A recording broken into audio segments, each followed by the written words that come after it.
working in the garden area today, and I just ran down to get the camera so I could show you what Perry's doing on the tractor. So we're gonna head up there and see what he's doing. We ended up with a halfway decent day today. So I got my dad out just to be outside, and Perry's moving some railroad ties. Ellie Mae.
Getting another raised bed built.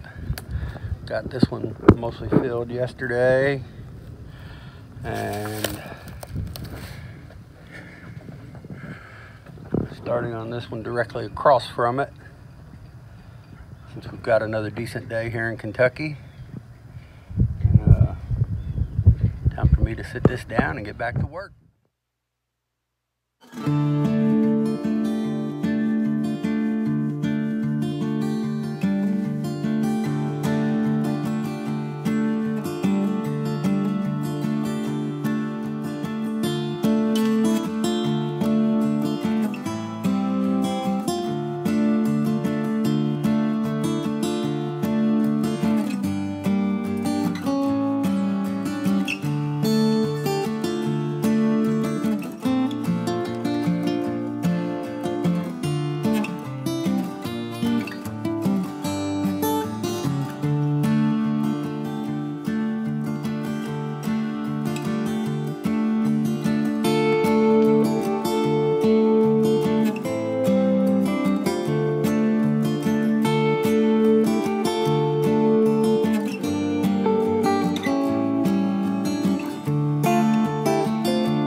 back to Runaway Homestead. I'm Perry.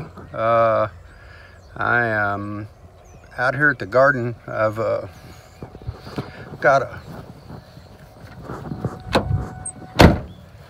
whole bunch of cut up pieces of slab wood that came where we had some sawmill work done at work at the golf course where I work. And I'm getting ready to put a whole bunch of it in the bottom of this raised bed we're building. Some of you probably seen on some of the other videos where we have just totally torn the garden out and doing a redo. Let me turn this around for you. And there's the first raised bed that we built. And this is everything that we have just stripped all the way out. Along that side over there, that raised area all the way down is for tomatoes. And we are doing the same thing on this side, all the way down. So we'll have tomatoes on each side. But that is a whole lot of volume to fill up, and that's what I'm using a lot of this old wood for, just to take up some of the mass and let it rot and decay and just be beneficial in the long run. So I'm gonna get started unloading my truck and throwing this stuff in there. Once we get this in, I'll be taking more of the compost from the other side that we have and loading this raised bed up with it.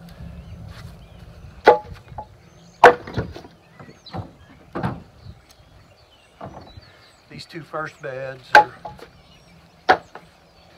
gonna have little hoop houses over them.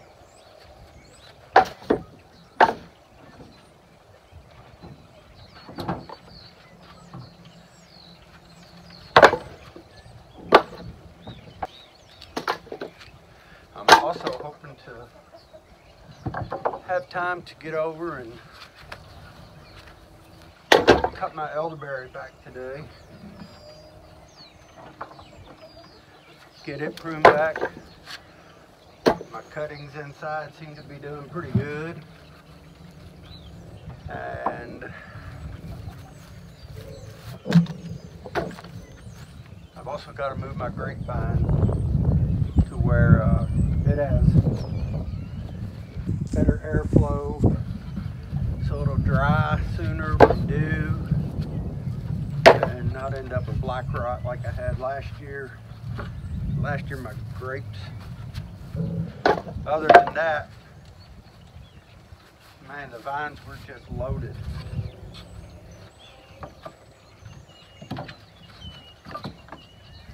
I've got to find a new spot for that and get that transplanted soon.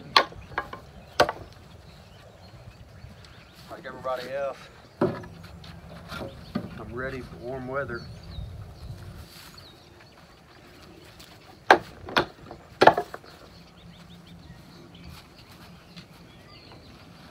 I got you all propped up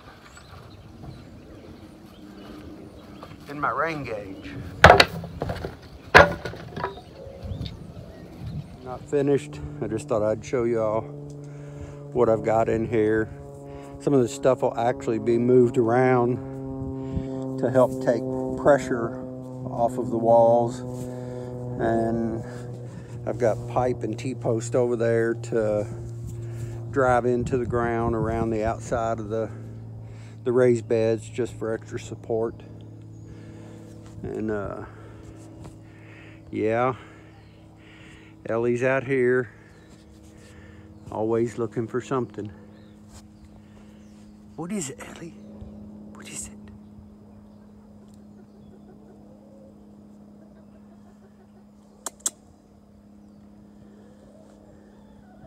We got her there.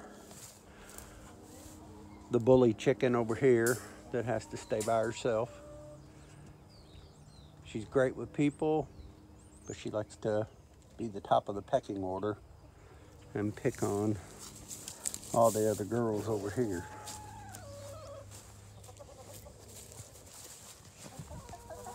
Yeah.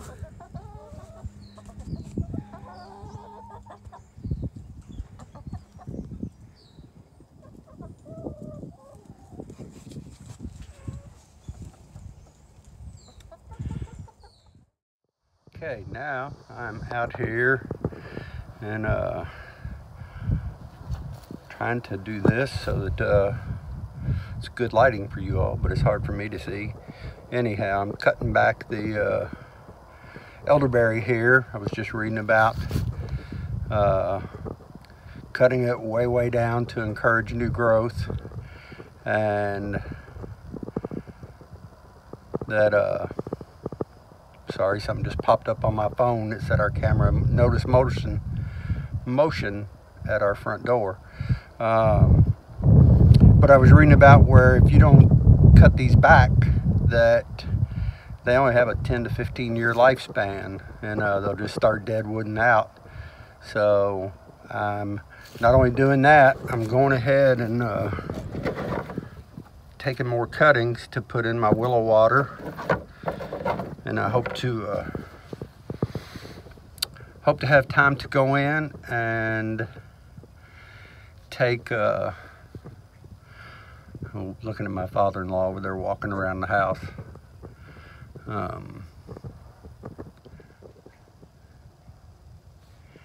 If you've seen previous video, Kim told a story about how he's moved in with us, that he had been diagnosed with dementia and we hadn't really noticed.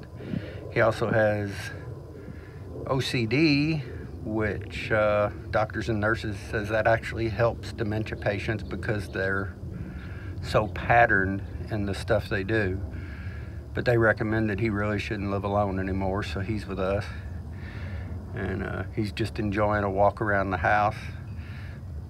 And he's probably looking everything over that needs to be taken care of, because that's just part of who he is. He's a good guy. Anyhow, I hope to go in and get some of my cuttings out of my willow water, get them in some potting soil, and just see how I do it propagation. I've always had a little bit of an interest, but never really done much with it. So I'm gonna head back over here and do some more chopping on this thing and enjoy this sunny afternoon. It's not real warm, but sun feels good. So time to grab the pruners and go back to work. Okay, so I got all this cut back, and as I got stuff cleared out, I found new growth right in here of this elderberry. So I'm going to leave it alone and let it continue on this year, and see what I can learn. And right now I've got another, let me move this camera out a little. I've got another handful of cuttings. And there's still some more I might take. Or I should probably say the more that I cut, I'll have a better chance of having ones that are going to survive. So that's about it for today, I think. Like I say, I gotta find a place to move my grapevine to, but I don't have enough time left in today to do that. The sun's getting low. So anyhow, thanks for coming along. If there's any pointers I need and learning this with the elderberries, give me a shout. I just would like to learn more about propagation, and I just think it's pretty cool to take cuttings and be able to extend life out of that. So anyhow, like I say, if you have any tips, don't hesitate to drop me a note or speak up. Leave me a comment. And I think I'm done for the day, but you never know. I may be back with you before you know it. Thanks. Be a blessing in somebody's life, and I will catch you later.